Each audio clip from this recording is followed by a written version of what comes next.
Salut, c'est Nadia. Dis-moi, est-ce que tu sais quelle est la différence entre confiance en soi, euh, estime de soi et amour de soi? Car finalement, ces trois idées, ces trois concepts sont euh, souvent confondus et c'est pas évident de les différencier et sont la base de toutes les décisions et sont la base de chemin de vie même, je pourrais dire. Parce que justement, ce qu'on fait, ce qu'on choisit, ce qu'on ose, c'est par rapport à comment on perçoit ces notions par rapport à nous-mêmes. Donc ces aspects sont différents, très complémentaires, je dirais, et souvent confondus parce que je pense qu'elles sont méconnues, tout simplement. Voyons ce que chacun veut dire. Un par un. Prenons la confiance en soi. Qu'est-ce que c'est la confiance en soi? Avoir confiance en soi. C'est peut-être oser, c'est avoir cette assurance quand on prend une décision ou quand on fait une action, on sait qu'on fait la bonne chose.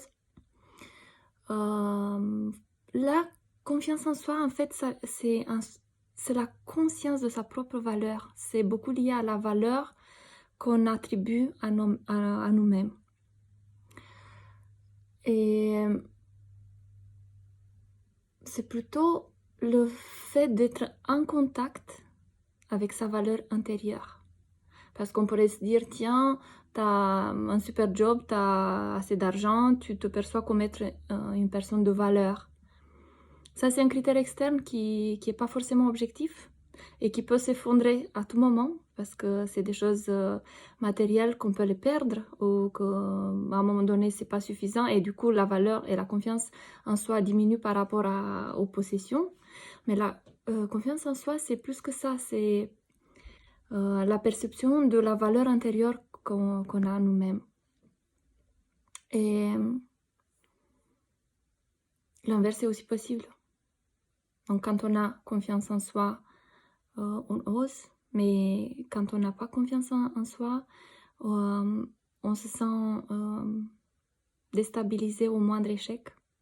On se sent déstabilisé au moindre refus et on prend tout personnellement et on diminue cette perception de valeur qu'on a de nous-mêmes. En fait, c'est comme à la bourse, ça monte et ça descend par rapport à ce qui se passe à l'extérieur. Et ça, c'est parce qu'on a une faible confiance en soi. Et comment on peut reconnaître une personne ou comment on peut se reconnaître si on a confiance en nous-mêmes, tout simplement? Quelqu'un qui a confiance en soi, c'est quelqu'un qui a de la facilité à parler, qui s'ouvre facilement, qui parle ouvertement, qui a cette capacité de se confier, de dire les choses, qui n'a pas peur d'être critiqué ou d'avoir un échec, qui assume ses décisions, qui aime des fois prendre des risques parce qu'elle sait que c'est dans cette démarche qu'elle va apprendre, qu'elle va évoluer. Et plus une personne a peur de se faire juger et n'ose pas se révéler tant qu'elle est, moins elle a confiance en elle. Donc, est-ce que toi, tu as confiance en toi? Je me suis posé souvent cette question et je ne sais pas si la confiance en soi, c'est quelque chose de figé ou que ça peut bouger. Peut-être qu'il y a des fluctuations, des fois on a plus ou moins confiance en soi, ça dépend justement. Et là, je vais vous parler du deuxième concept, ça dépend de l'estime de soi. L'estime de soi.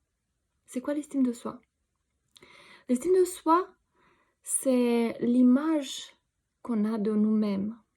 Et cette image qu'on s'est construite, elle est fortement liée aux croyances qu'on a perpétuées jusque-là. Qu'est-ce qu'on croit de nous-mêmes au plus profond de nous? Et donc,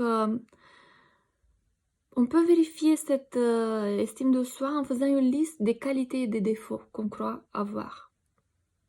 Quelqu'un qui n'a pas une bonne estime de soi va trouver plutôt des défauts que de qualités.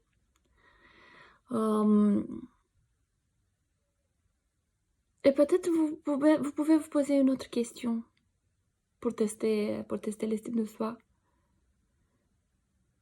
qui est lié beaucoup au ressenti. Comment est-ce que je me sens par rapport à l'image que j'ai de moi-même? Donc on peut dire que la confiance en soi nous aide à passer à l'action, à agir, à prendre des risques.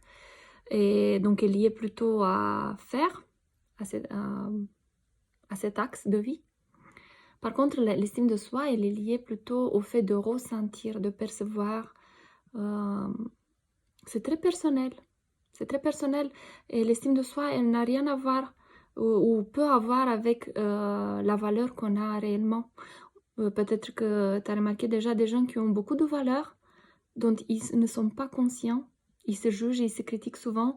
Et donc, ils ont peu d'estime de soi, ce qui les empêche de rêver grand, d'entreprendre, d'oser demander ce qu'ils désirent dans leur vie, d'oser de rêver des choses plus grandes, d'oser de demander du temps pour eux, d'oser de demander une augmentation de salaire ou tout simplement d'oser s'assumer et s'exprimer comme ils sont, d'être authentiques. C'est justement parce qu'ils ont une estime de soi faible. Et là, on va passer au troisième concept, c'est l'amour de soi. Et l'amour de soi, en fait, c'est le fait de s'accepter complètement avec nos côtés positifs et négatifs, avec nos ombres et nos lumières, d'être capable de s'accepter à tout moment, sans se critiquer, sans être trop dur avec soi-même, sans se juger. Donc l'amour de soi, c'est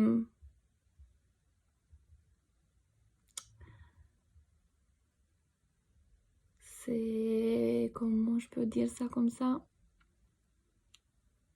C'est là où tu n'as peur de qui tu es. Je pense que la meilleure représentation qui m'est venue, c'est ça. Quand tu n'as peur de qui tu es un total amour de toi-même.